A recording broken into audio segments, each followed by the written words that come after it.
Actually,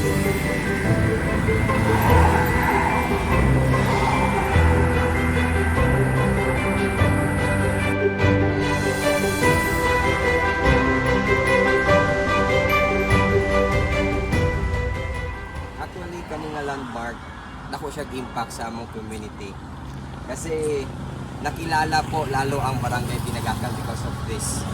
Actually, pag may nagadaan dito from Davao, even from Jansan, nagadaan minsan may nakita ako, may nagbaba dito, nagpa-picture po sa landmark na ito.